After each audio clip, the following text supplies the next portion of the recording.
So there's something that I've been seeing beginner and newer artists kind of do sometimes, not everyone.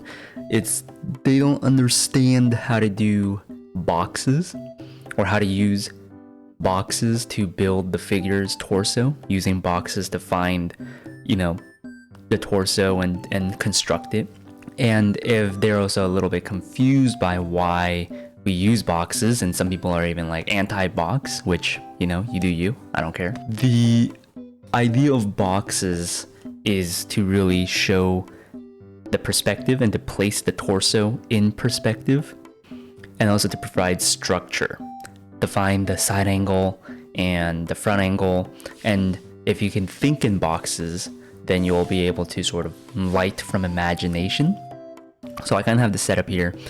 I'm kind of raw dogging it. I don't know how this is going to work, but you'll see like the reference that I have, but I'm mainly just going to be focusing on building out torsos and how I can sort of see a pose and see it in a box. So how do you do this? There's some prerequisites to it. The first one is you need to know how to do, perspective in boxes generally. So for example, if something is like this, the things that you need to know is basically 1-point perspective, 2-point, and 3-point, which is pretty, every beginner art video course, they all teach this. And once you get comfortable with these, you want to get comfortable with sort of sketching them out. Imagination, just being able to rotate them however you like with different, sizes, different angles. They don't have to be perfect, but if you can get something like this and then transfer it into something where you can put two of them together and have them connect, then you're in a pretty good spot in building torsos. If this feels a little bit difficult, I would go into an even easier way of doing one long box like this, and then you can cut it like that. And then this will be the top half, and this will be the bottom half. The other prerequisite outside of, putting these things here like this is to also be able to put a box and then be able to place, a thing inside or draw things inside of the box that sort of follow this box's path. And if you can basically get a good understanding of this, then you're pretty much set. Now, why am I bringing all this up? Because one of the main things, this is going to be like the main thesis of this whole video, the main idea, which is that a lot of newer artists will have the idea that the rib cage is the box. So they'll draw their person and then they'll make the person's actual chest the box, and then this will probably be a box too. This is something that I see kind of common, although it'll be like, why does I don't like the box makes my figure look so rigid, looks so, Minecrafty. Or some people will be like, oh, don't do boxes because why would you want to make your characters look like Minecraft characters? Kind of a thing, right? I see that thrown around. But this is not how you actually do boxes. This is not what the box is actually for. The box, and this is where those prerequisites come in, where, putting two boxes together at different angles, plus being able to put something inside the box. These two requisites will result in you using the box to find the position that you want the character to be in. Say it's like I'm looking at it top down, and this is, the head, this is the back. This box is not going to be in the final product. I'm not going to be using this outline of the box. This box is going to be used as a guide for me to place the actual, rib cage. Now this might seem super obvious to some people, but you'd be surprised. I see a lot of people going like, I don't know how to do this. What is going on? Why does my character look like this? We need perspective for the boxes. We need to be able to place things inside the box. Now it's time to kind of go over what do these boxes mean. So the first box, which is the top one, make it a little bit longer than wide, and this will be for the rib cage. And then your second box will be for the pelvis, which will be a little bit more squashed and squared out. And so you can see here that I'm drawing out this ribcage box and the pelvis box. And I'll put a little X here because this is kind of like what I've explained before, where I have the outline of the figure following the box, which makes it look a little bit rigid. And I think I didn't do exactly what I see other people do, where I'm kind of already putting a gesture into it, but you get the idea. Like what you really want to do is to place the actual rib cage and place the pelvis, manipulate the box, bend the box, expand, push, pull the box in ways. And you can see here with the red that I am actually envisioning the box. The box is still there, but I'm not actually gonna be putting the drawing out. So I think it can be helpful to see the reference that I'm looking at here for the posing. And you'll see like in the actual reference, the art is very busy. There's a lot of stuff going on. But if once you get better at seeing the boxes in the torso, in the figure, you'll be able to sort of recreate the pose pretty simply and sort of build it up from the ground up. And of course, anatomy knowledge is present, knowing what the ribcage looks like, knowing the proportions of the ribcage to the pelvis, knowing how to, what are the bones in the pelvis and all that kind of stuff, the parts of the pelvis and how they connect to the different limbs. This one was a little bit tough because of just the foreshortening and the perspective of everything. But I think using the boxes is also really helpful in creating scenes and placing characters within it. So I guess I can pause a bit here and go into this. So when you're trying to, you have your grid and you want to put the character down, very commonly, you go your head first and then you go the body and then you go legs, right?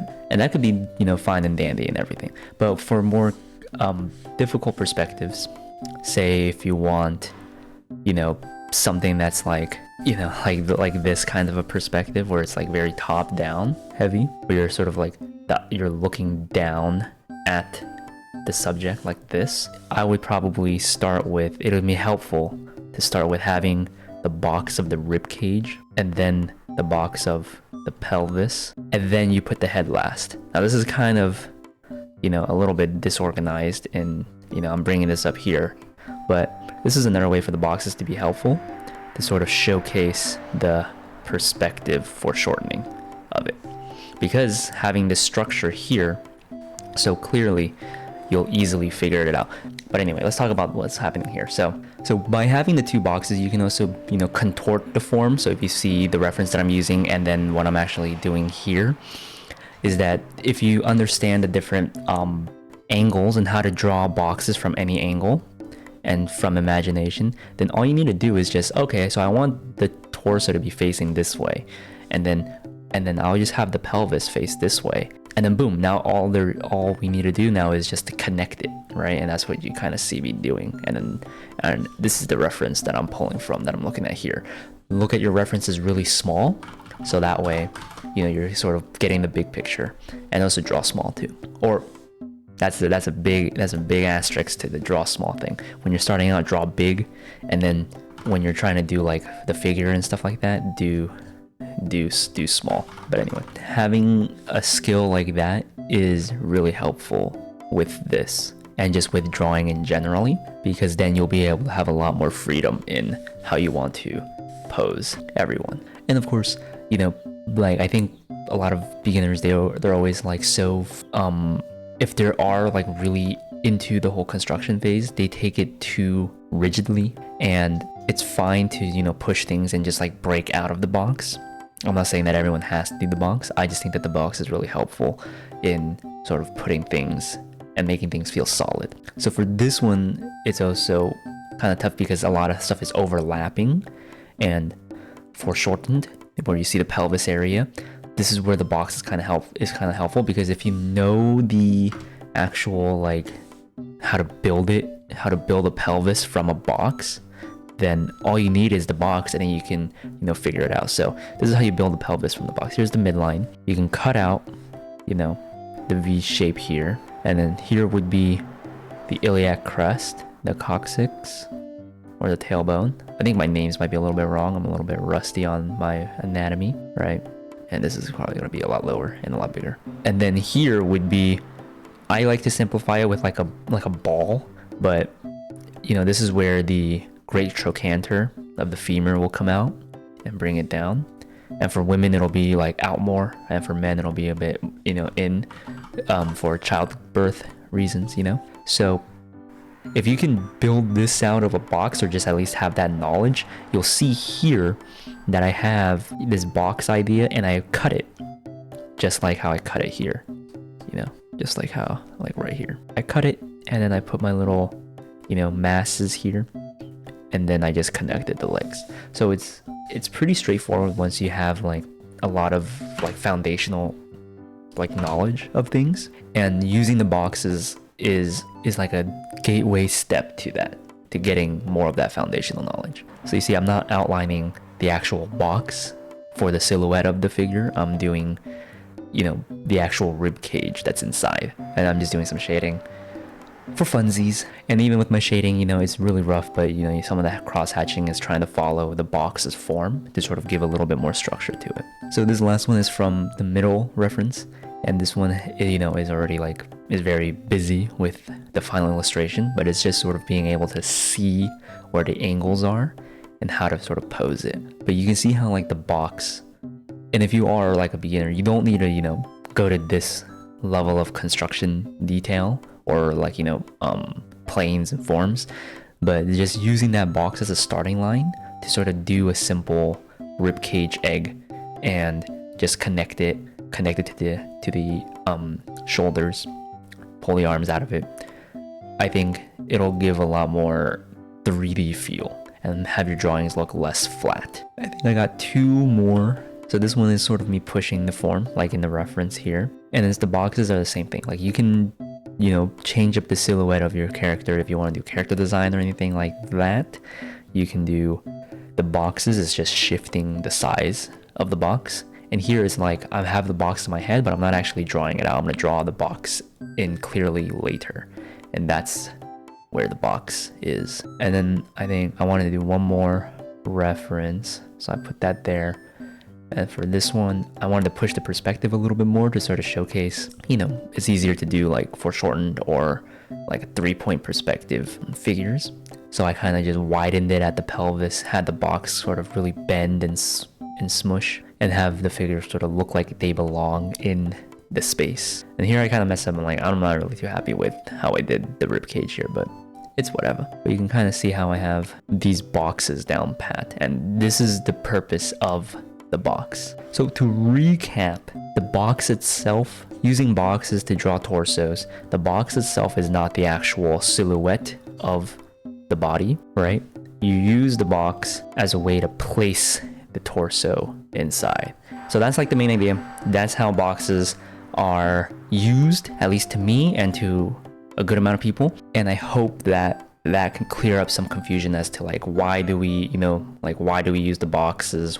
Stop drawing boxes, blah blah blah blah blah. So that's my response to that. So hopefully, you know, you guys understand and I explained it in a way that is comprehensible, and you guys will be able to kind of apply a version of this into your own styles and your own, you know, techniques and whatnot.